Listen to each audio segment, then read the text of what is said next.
شاء الله تعالى هرد على سؤال مهم جدا. طبعا سأل كتير في قسم التعليقات، هو ليه الحمام بيعشش ومش بيبيض؟ ان شاء الله تعالى هقول لك كل الحلول، وان شاء الله تعالى هنزود الانتاج عندنا بحاجات بسيطه جدا هقول لك عليها في الفيديو. السلام عليكم ورحمه الله وبركاته، يا مساء الانوار على كل المتابعين. برحب بكم من جديد من قناتكم قناه دكتور حمام مصري. ان شاء الله تعالى النهارده هنجاوب على سؤال في منتهى الاهميه، وهو ليه الحمام بيعشش ومش بيبيض؟ طبعا يا جماعه الخير في اكتر من سبب، في 7 8 اسباب. هقول لك الاسباب وهقول لك العلاج، والعلاج سهل جدا.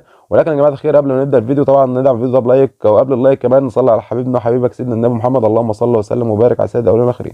واول سبب طبعا معانا النهارده هو سن الحمام. حضراتكم عارفين ان الحمام بيبيض على 6 شهور، وفي حمام بيبيض كمان على 7 شهور، وفي حمام بيبيض قبل 6 شهور. ولكن الحمام اللي بيبيض قبل 6 شهور بيبقى طبعا متوفر في جسمه العناصر الغذائيه المناسبه اللي بتجهزه لعنقود البيض، وبتجهز النتايه ان هي تبيض بسرعه، لان انت بتبقى حاطط له كلفه مناسبه، بتبقى مهتم بالحمام بتاعك. فالحمام بيبيض كمان على قبل 6 شهور، وفي حمام بيبيض بعد 7 شهور، لان طبعا بيبقى ناقصه لسه عناصر غذائيه في جسمه، فما بيبيضش غير بعد 7 شهور. ففي الحاله ديت لو لقيت الحمام بيجمع العش وما بيبيضش، فالموضوع ده طبيعي جدا، ما تستعجلش على الحمام بتاعك. الحمام هيبيض بامر الله تعالى، فانا لازم اتاكد ان الحمام عدى عليه 6 شهور او 7 شهور عشان يبيض. ولو لقيت الحمام بيجمع عش في الفتره ديت فانت ما تقلقش تماما، الحمام بتاعك هيبيض، مفيش عندك اي مشكله. السبب رقم 2 معانا النهارده هو نقص الكالسيوم. لو لاحظت حضرتك ان النوتي بتجمع العش والذكر بتجمع العش ومفيش بيض ومفيش حصى، والنتايه بتقف فتره طويله في العين، ما غير ان هي ما بتبيض وبتقعد يوم واثنين وثلاثه، اعرف على طول ان ده نقص كالسيوم. لان طبعا لما النتايه ما بيبقاش في جسمها كالسيوم فهي هتجمع عنقود البيض منين؟ لان حضراتكم عارفين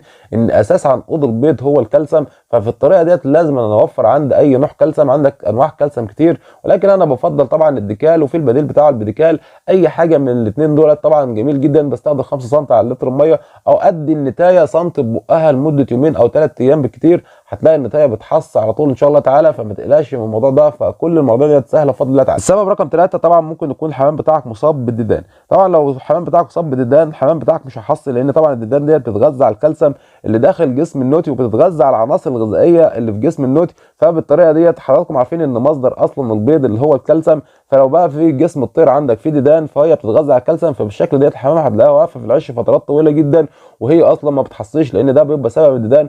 وعلاج الديدان طبعا في ليه علاج كتير جدا. في عندك طبعا البندكس، وفي عندك سترات البوبرازيل، وفي عندك برضه الشيح لو انت عايز تستخدم الاعشاب. فاي حاجه من الثلاثه دولت. ويفضل ان انا كل 6 شهور لازم ادي جرعه ديدان، يعني في السنه مرتين. الموضوع مش هيخسرك حاجه يعني. وطبعا ازازه البندكس تقريبا يعني ب 10 جنيه او 12 جنيه من الصيدليه. البندكس طبعا بستخدم 5 سم على لتر الميه، او لو انا هستخدم فردي فانا بستخدم سنتي بق النتايه ان شاء الله تعالى يوم. واكرر الجرعه بعد 14 يوم. لازم ان انا اكرر الجرعه بعد 14 يوم، لان في رقات بتفقس بعد 14 يوم، فانا لازم اكرر الجرعه بعد 14 يوم. فبرضه الموضوع سهل جدا، اعمل الموضوع ده كل 6 شهور هتاكد تماما ان شاء الله تعالى ان مفيش ديدان في جسم الطيور بتاعي. طيب السبب بقى رقم 4 وسبب مهم جدا، وهو عدم التغذيه السليمه. طبعا التغذيه السليمه لازم اوفر الحمام بتاعي انواع كلفه متعدده. يعني انا ما احطش الحمام بتاعي باستمرار نوع اكل واحد. يعني ما احطوش مثلا غله باستمرار، ما احطلوش ذره باستمرار، ما احطلوش عيش باستمرار. لازم انا اوفر الحمام 3 4 انواع من الكلفه، لان الانواع الكلفه ديت طبعا مهمه جدا. وخصوصا ان انا لازم اوفر نوع بروتين. طبعا نوع البروتين ده يعني ممكن الناس تستغل الثمن البروتين. يعني البروتين ده موجود في الفول وموجود طبعا في العدس. يعني كيلو عدس النهارده بقى 60 جنيه ولا حول ولا قوه الا بالله. وكيلو طبعا الفول برده غلى عدى ال 20 جنيه. فطبعا انتم مش لازم ان انت حضرتك ان انت توفره باستمرار، ولكن مهم جدا ان انا اوفر عدس او ان انا اوفر طبعا فول في الكلفه بتاعت حمام، لو على فترات، لو كل شهر مثلا مره، او لو كل 15 يوم مره. طبعا الموضوع ده هيسهل معاك عمليه الانتاج عند الحمام. طبعا لو الناس اللي بتربي حمام غالي فانت لازم توفر الاشياء ديت عشان انت ما تخسرش الانتاج عندك باستمرار. انما بالنسبه للحمام البلدي ان انا ممكن ان انا اوفر كل طبعا شهر اي نوع من الانواع ديت عشان تفضل عمليه الاستمرار، عمليه الانتاج طبعا مستمره عندي. وده برضه سبب مهم جدا ان انا لازم اهتم بالكلفه واهتم طبعا بنوع بروتين من انواع البروتين اللي موجوده. السبب رقم 5 يا جماعه وهو ان حضرتك ما بتكونش بتوفر اكتر من الحمام. طبعا حضراتكم عارفين ان الحمام بيحب يبلع عين واثنين وثلاثه. طبعا الذكر طبعا لما الحمام بيلحم العش الذكر بيهتم بالزغليل وهو اللي بياكل الزغليل، وان هي تبدا تقف في العش الثاني عشان ان هي تبدا تحصي وتبدا عمليه الانتاج. وفي ذكور بتبقى بتحب بتسيطر على المكان، فبتحب ان هي تاخد المكان كله ليها. فبالتالي لما النتايه تقف في العين الثانيه فطبعا الذكر بيبدا يضربها ويطلعها من العين. طبعا الذكر اللي هو بيبقى مجاور ليها فانا في الطريقه ديت لازم أنا اوفر عين واتنين للحمام. فانا لو الذكر ضرب النتايه مش هتحص برده، وديت بتبقى مشكله عند بعض المربيين. فانا لازم أنا اوفر عين واثنين وثلاثه. ما في ناس بتبقى حاطه عين واحده للحمام، فده طبعا غلط تماما تماما. وتلاقي الحمامه بتطلع بتقف في العش، ومجرد ان هي ما بتطلع من العش الذكر بيطلع يضربها تاني وبيخرجها من العش. فانا لازم اوفر عين واثنين وثلاثه الحمام. فديت برده نقطه لازم المربيين كلها تاخد بالها. هتقول لي اعمل عيون ايه؟ عندك عيون كتير جدا، عندك الافصان، وعندك طبعا العيون اللي انا بصور لكم عليها، وعندك طبعا الصفايح، وعندك، ولكن انا بفضل الصفايح. ان شاء الله تعالى هبقى اعمل لكم فيديو عن الموضوع دوت. ولكن المهم دلوقتي ان انا لازم اوفر عين واثنين وثلاثه الحمام. السبب برضو اللي معايا بعد كده، والسبب مهم جدا، ان انت حضرتك ممكن تكون بتحط دهون كتير جدا في الكلفه. الدهون ديت بتبقى موجوده في ايه؟ في الكلفه، من انواع الكلفه. طبعا حضرتك عارف العيش، طبعا العيش ده بيبقى فيه نسبه دهون، او ان بيكون دهون عند النوتي، فما بيخليش النوتي ان هي تحصي. فما ينفعش ان انا اوفر او ان انا اقدم العيش باستمرار للحمام. اخلي بالك من النقطه ديت.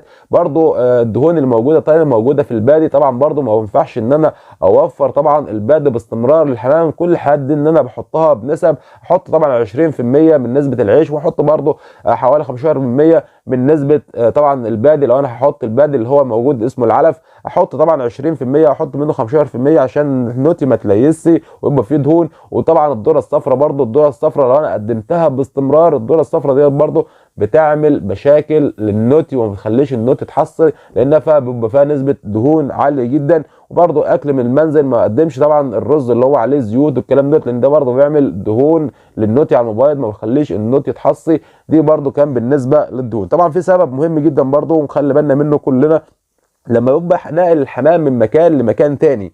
يعني انا لسه شاري حمام جديد، او ان انا جابه من حد، طبعا هو حد ده قال لي ده الحمام ده كان شغال عندي وانا مضمون، وانا رحت شفت كمان بعينيا ان الحمام ده كان شغال عند الحد ان انا شاريه منه. والحمام ده جه عندي وقعد شهر واثنين ثلاثه والحمام بيعمل عش والحمام ما بيبيضش. فطبعا الموضوع ده برضو سهل جدا. انت ممكن حضرتك تكون انت بتطلع تمسك الحمام باستمرار، حضرتك يكون عندك قطط، عندك كلاب، الاشياء دي برضو بتخوف الحمام بتاعك. فانا لازم اخلي بالي من النقط ديت، ما يكونش عندي برضو فئران ولا ابراس ولا القصه ديت بترهق برضو الحمام، وبتخلي الحمام بتاعك يقلق ان هو يبيض. لان طبعا زي ما قلت لكم برضو قبل كده، ان اغلى حاجه في حياه النوتي اللي هو البطين بتوعها. فانا لازم اخلي بالي واوفر الامان للحمام، وبالتالي برضو الحمام هيبيض بسرعه. فبرضو النقط ديت كلها ما تقلقش منها، والنقط ديت بسيطه وسهله. اخر حاجه معايا في الفيديو طبعا الحمام العطال. الحمام العطال يا جماعه الخير لو وقف سنه في العش ما بيبيضش، بتلاقيه بيجمع العش باستمرار، وتلاقيه واقف في العش هو والنتايه. وطبعا بيخن الذكر، بيخن النتايه، والنتايه واقفه في العش، وطبعا ما فيش حصى، وبتقعد شهر واثنين وثلاثه وتقول الحمام ده هيحصى امتى. وللاسف بيبقى الحمام ده حمام عطال. طب عشان اعرف ان هو حمام عطال ازاي؟ احط له اي بيض عندي، طبعا بيض طبعا ما فيهوش تخصيب، ابدا اعمل له اختبار. لو الحمام دوت راد على البيض اعرف ان الحمام دوت اصلا عطال. لو ساب العش ومشى تعرف ان الحمام دوت لا، الحمام ده شغال وان شاء الله تعالى هيحصي. ولكن لازم اشتغل واشوف سبب من الاسباب اللي انا ذكرتها في بدايه الفيديو، وان شاء الله تعالى هيبدا الحمام بتاعك كله يشتغل. ده كان فيديو النهارده يا جماعه الخير، يا رب تكون استفدتم من الفيديو وكنا قدمت لكم فيديو مهم. ان شاء الله تعالى اوعدكم فيديوهات قويه جدا جدا من حلقه قادمه. استودعكم الله، والسلام عليكم ورحمه الله وبركاته.